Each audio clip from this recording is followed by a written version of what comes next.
To conclude this section on Dzogchen, great perfection, as well as, in some ways, getting down to the very end of the entire course, the last thing I wanted to talk about in terms of Togal is the dark retreat.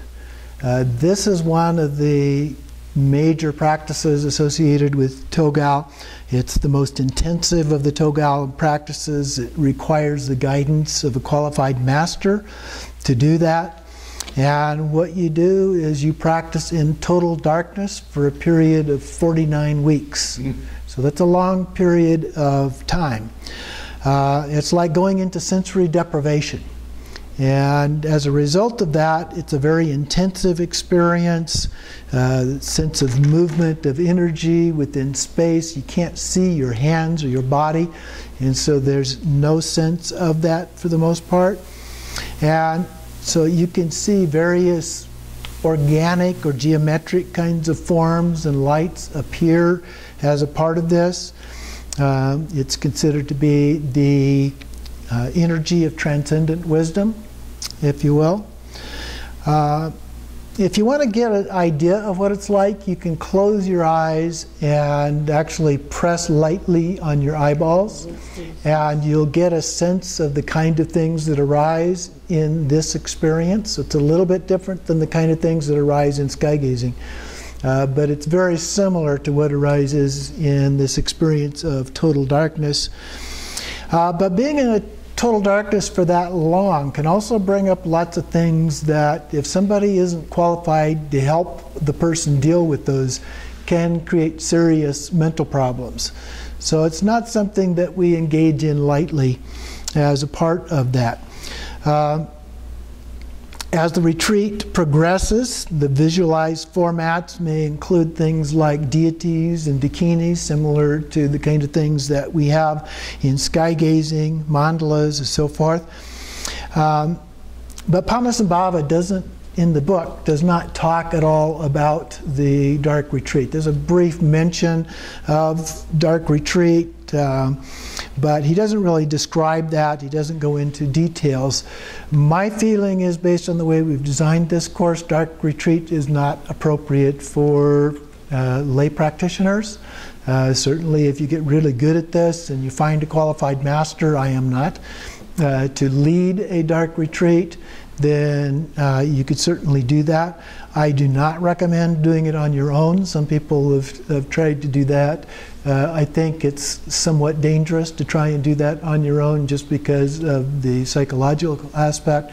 Plus, you've got to be prepared to deal with all of your daily activity things during that time. Eating, going to the bathroom, cleanliness, all of those things have to be done in absolute darkness. There cannot be even a shred of light for this to work. So that's not an easy thing to do, to take care of your food and everything else in total darkness that way. In a retreat setting, somebody takes care of the food for you, brings that, you have bathroom facilities available and so forth. So you can do those kinds of things, but it's not an easy thing for somebody to try and do by themselves. So I wanted to conclude this part then with a review. We've talked about this in other sections, some of the signs of accomplishment. Now, a lot of these are things that we've already talked about here or there, but on the entire path of great perfection, going back to the Korte Rushan, where we started out this path. So Korte Rushan is a separation of samsara and nirvana, as you'll recall. Characterized by separation from appearances, sights, sounds, and so forth, and from actual experiences of those in our mind. And so we begin to make that distinction. Whatever arises is a manifestation of mind. Afflictive emotions and mental obscurations and so forth are just manifestations of mind as well. Even emptiness is a concept. So there's no thought of self or other in the process of doing this. There's a letting go of body, speech, and mind without any attachment or aversion. So in laying these out, and I've taken this from some different sources, some of these are considered to be signs that are temporary, changing, and not very reliable. So that's what this first list is, having to do with Korde Rushin. So don't take them all too seriously, okay, please. The first one is your body feels at the brink of collapse, like the walls of a house in shambles. Okay, your body just kind of comes apart. Your voice feels worn out, like when exhausted, or you convulse, like someone possessed. Your moods are disenchantment with the samsaric body, speech, and mind. So, you just don't care about it anymore. Your body, another body one, somewhat different. Your body is blissful. Your voice wants to speak out, and your mind experiences everything as space. So there's different kinds of experiences that you can have. You feel now nothing exists, as well as compassion for beings who fail to realize this in the same way that you do. Diametrically opposing things happening at the same time. And your enthusiasm for the Dharma will also arise. You forget that you have a body, you don't even notice your breathing, and mentally you don't want to part from the state of non-thought. So those are all temporary kinds of things that can happen as a part of the Korde Rushin experiences. And then we have Treo. In Treo, these include the state of awareness, emptiness, or Rikpa, pure awareness. The emptiness is transcendent wisdom. It's beyond concepts. It can be described only in a kind of via negativa thing, much like in the Heart Sutra, Prajnaparamita texts such as Nagarjuna's Tetradilemma. Emptiness is not a thing. It's not no thing or nothing. It's not both. It's not neither. So all of those kind of things apply. At the highest level, there's no difference between on or off the cushion. That difference disappears. Everything is meditation, or the meditation of non-meditation.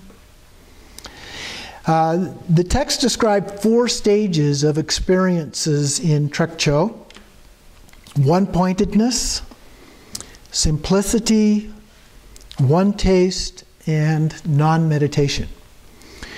The first one, one-pointedness, there is a sense of stillness. We place our mind, we just sit in stillness. Awareness arises within that state, and post-meditation appearances are unreal or illusory. In the simplicity stage, you feel a special confidence, but are unable to describe it. Everything is emptiness. If thoughts arise, they are self-liberated. There's no difference between meditation and post-meditation. And even when sleeping, and your meditation is unaffected by dullness or agitation. Oftentimes in early levels of meditation, we either get dull, sleepy, or have monkey mind, agitation. At this level, neither of those happen. And then one taste, bringing together. We have the identity of the outer perceived objects and the inner perceiving mind. That difference, that duality, disappears. The subtle movements of thinking spontaneously vanish. And we have the experience of emptiness. There is a fearless confidence. The one taste of samsara and nirvana is like space. And the 8 concerns are like illusion. And no fixation on meditation or post-meditation, on subject or object, and so forth. All of those dualities just tend to go away. So if there's no thoughts, there's no duality. We just transcend those. And then finally, the non-meditation state, we have a sense of flawless present wakefulness that simply manifests without divisions like meditation or post-meditation. There's no more thing to sustain us through mindfulness, and even the most subtle aspects of thought activity and subject-object have naturally subsided. You transcend the concept of mindfulness and are liberated into Buddhahood. So those are the 4 stages of Treo. In Togal, of course, we had the 4 visions, and so this list is divided into those 4 visions. And so the first one is the vision of direct perception of reality itself. These lists are further subdivided into 2 groups. The first group are signs that change and will not last, so they're kind of temporary things. And then there's a list of signs of lasting value. So the signs of things that are more temporary, that will change, not last. A feeling of disenchantment with body, speech, and mind in a way that's visible both to you and to others. So sometimes we think, well, we're at a certain level, but is that obvious to other people as well? In this case, it is. Also having no interest in the activities of this life. The next one, your voice is like that of a mute. A tendency to just want to be quiet, have nothing to say. Mentally, you're tired of samsaric affairs. You feel a profound devotion for your guru, compassion for all beings that wells up to the point that tears begin to flow. There is trust in the consequence of actions. You exert yourself in giving up misdeeds and practicing virtue. And finally, there is a mood of lightness of body, at times even forgetting you have a body, not noticing your breath movement. Mentally, feeling everything is insubstantial and evanescent. So there's this lightness of being that we feel. Everything just seems to be insubstantial, made out of light, as we described it previously. The second list in this one, the first vision, are the signs of lasting value. There are 3 of those. The first one is within the expansive space of the view, when awareness is utterly laid bare without fluctuations and doesn't project experience as being other, that is a sign of having anchored awareness within Dharmata. So everything, initially we talked about things moving about and so forth, so everything becomes real stable, very solid in terms of the vision, very clear, and you're just resting in that awareness. The second one, the mood signs, having understood this, are no matter where your attention moves, you understand and realize that it is your own mind. And you see that thoughts are projected and return as a self-display. You understand they are completely insubstantial, like space. And the third one, to recognize this, even while dreaming, is a sign of having reached the fullest degree of steadiness. Okay? So those are the signs of the first vision. Second vision, similarly divided into 2 groups. The first group, and this is the vision of progress in visionary experience. So the first group, the things that are more temporary and are not reliable, there are 3. Your body is light and energetic, where we left off before. Your voice is clear, able to express teachings you have never even heard. At times your mind has some degree of clairvoyance. The second one, you see everything lucidly as rainbows, sometimes full of bodily forms and circles, sometimes becoming void without reference points. So those visions that we talked about that appear in the second vision. Third point here, these again the temporary ones, as devotion to your guru grows even deeper, your concern for karmic consequences becomes more relaxed. You feel that your body emanates light. At times your body is absent, your voice speaks unintentionally like an echo, and your mind is clear and blissful. It's like an echo, it's like you're not even talking, it's like you're hearing somebody else talking. Your mind is clear and blissful and does not project anything. Now and then it turns void and forms no thoughts. So those are the temporary ones. The unchanging signs, there's just one, kind of a complex one, that one. There is no longer any experience in which you cling to solid reality. Instead, everything is sheer luminous display. It's like everything is made out of light. Everything appears, but there is no solid reference point or clinging. To realize this even while dreaming is to have reached the fullest degree of steadiness. And that's the second vision. For the third vision, again broken into two groups. The first group, the more temporary ones that cannot be relied upon. Emptiness is spontaneously and effortlessly liberated in itself. There is no attachment to a body, such as being unafraid of water. Previously unseen marks of excellence can be seen by you and others. Your voice can express beneficial Dharma teachings by simply directing your will toward others. In your mind, untainted clairvoyance arises. The signs of meditation moods are that you neither remember nor even think of clinging to your body, speech, and mind. That whatever you experience is spacious, not taken as real, and that you feel as if you can move freely through rock, mountains, and the like. Doesn't say you actually can, interestingly, but that you feel like you can. The unchanging signs, those were the temporary ones, the unchanging signs, no matter what you experience, there is neither any non-conceptual focus nor any attempt to accept or reject. No attachment or aversion.